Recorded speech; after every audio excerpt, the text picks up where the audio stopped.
Hi, I'm Wayne Alaroux for Personal Liberty. America is in deep trouble. Your families are in grave danger, imminent danger. I have breaking news that has been shared by a border agent with only one person, me. The question is, why isn't your government reporting this threat? Why aren't they sharing it with the American people?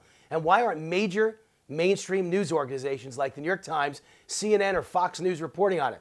Why is there a total media blackout? The breaking news that I'm talking about is the grave imminent danger of radical Muslim terrorists crossing our open border with Mexico to attack our homeland.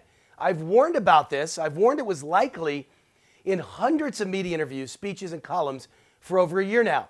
My prediction is no longer a fear. It is now a fact. My trusted insider source at U.S. Customs and Border Protection Agency called me only days ago to ask me to tell the American people about this imminent threat. He told me to imitate Paul Revere and get the message out to all Americans before it's too late. His quote was, "We don't need to wait for Middle Eastern military-age males to invade our border. They are here. The Obama administration and Border and Customs will not report these incidents, but the American people need to know about them. So I'm going to tell you. Here is the news as reported to me from my trusted border agent friend. First, the U.S. government has received an urgent alert from the government of Mexico that Syrian military-age males are on the ground in Mexico and feared headed for the U.S. border. U.S. border agents are on high alert. This crucial threat has not been announced by our government. Why are the American people being kept in the dark? Why isn't major media like the New York Times or CNN or Fox News reporting on this? Why is the only person with this important information me, a conservative political commentator? If one brave border agent, a friend of mine, wasn't a close and trusted friend and willing to share it with me, no one in the American public would even know about this. And that's remarkable. Now comes the second piece of the puzzle, also unannounced to the public. Connect the dots. At this exact same time, alarm bells were set off across the entire border agent community by the capture only days ago of 11 Pakistanis at the San Diego border. Another giant red blinking flag. This is the first capture of its kind, according to my border agent source. Very few Middle Eastern military-age males have ever been caught crossing the border. But even more alarming is the fact there's never been a capture of 11 Middle Eastern military-age men in one group before. Let me stress, never happened before. Again, this capture has not been reported by the U.S. government. Why? Don't the American people have a right to know? To make matters more alarming, my border agent source says they all entered Mexico with passports, but when they were captured crossing the border in San Diego, suddenly they had no passports. They claimed their passports were stolen. Their identities were confirmed from the Mexican database that originally logged their entry into Mexico. Why were they trying to hide their country of origin? Were they trying to blend in as just Mexicans crossing the border so as not to set off alarm bells? Again, let me stress, why isn't this a headline story in the mainstream media?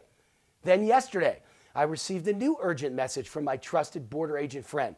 6 more Pakistanis were captured crossing in the same spot from Mexico into San Diego.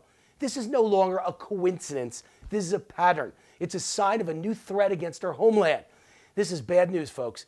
Something is wrong. My border agent friend says this has never happened before. And if 17 Pakistanis were captured within days, how many more have evaded capture? Are there hundreds already in the USA that were never caught by border agents? How many more are on the way? Thousands? Will our border soon have a massive Muslim illegal immigrant crisis, just like our allies in Europe? And here's the million-dollar question. Who's sending Middle Eastern military-age males to America? Who's paying for them? Is it ISIS footing the bill? With what intent? My source warns this is the real thing. These are likely bad guys coming to do us harm.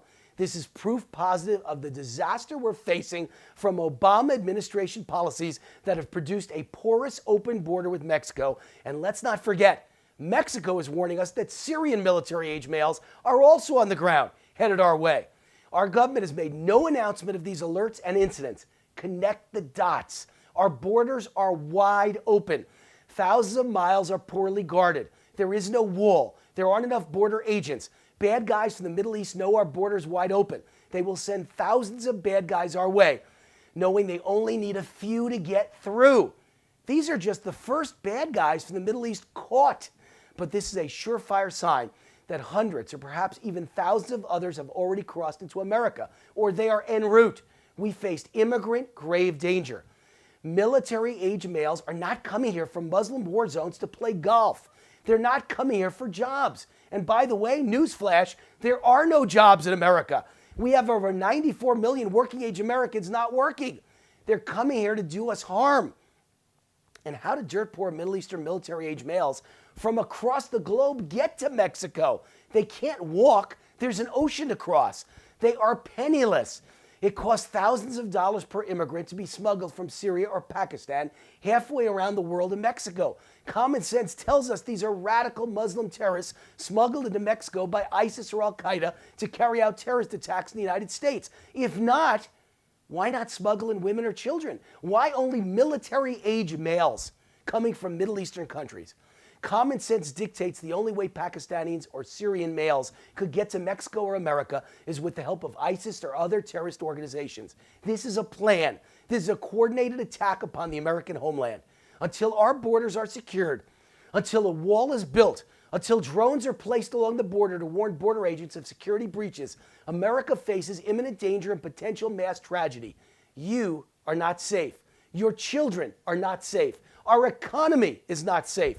One more massive 9/11-like terrorist attack in the middle of an Obama economy already on the verge of total collapse, and we all face economic Armageddon. And our enemies know that. So the question is, why doesn't Obama care? Why is the border kept wide open? I'm Wayne Alaroot for Personal Liberty. See you next week. God bless America.